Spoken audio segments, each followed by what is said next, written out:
அதில் நம்ம வாசிப்போம் என்றால், தேவன் ஆபிரகாமை சோதித்த போது, எப்பொழுது தேவன் ஆபிரகாமை சோதித்து அறிந்த போது, அவனுக்கு இருந்த ஒரே பேரான ஒரே ஒரு குமாரனை, அவனுக்கு இருந்த ஒரே ஒரு பிள்ளையை ஆண்டவர் சொன்னாரு, நீ போ, அதை என்ன பண்ணு, பலியிடு.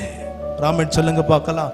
அதை போ, அதை பலியிடு என்று சொல்லி ஆண்டவர் ஆபிரகாமுக்கு சொன்ன போது பாருங்க, அந்த இடத்துலயும் ஆபிரகாம் கவலைப்பட்டானா? அதை நீங்க வீட்டுல போய் நீங்க வாசித்து பாருங்க. எனக்கு அருமையான தேவ பிள்ளையே, ஒரே ஒரு பிள்ளை, அதுவும் எத்தனையோ வருஷம் காத்திருந்து, எத்தனையோ வருஷம் தேவனுடைய சமூகத்தில் உபவாசித்து, எத்தனையோ வருஷம் காத்திருந்து பெற்ற ஒரே ஒரு பிள்ளை. அந்த பிள்ளைய போய் ஆண்டவர் சொல்றாரு, போய் பலியிடு என்று சொல்லி ஆண்டவர் சொல்றாரு. அந்த நேரத்திலே அவன் கவலைப்படல. அவன் எப்படி தெரியுமா இருந்தான்? நம்பிக்கையோடு விசுவாசத்தோடு இருந்தான். ராமன் சொல்லுங்க பார்க்கலாம்.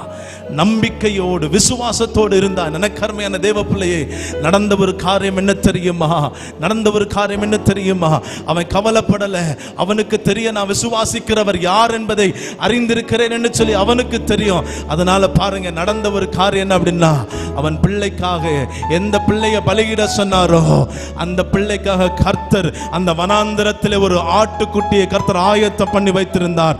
அந்த வனாந்திரத்திலையும் கர்த்தர் ஒரு ஆட்டுக்குட்டியை ஆயத்தம் பண்ணி, ஹல்லேலூயா, கர்த்தர் சொன்னார், அந்த ஆடனை பலியிடு. கைகளை தட்டி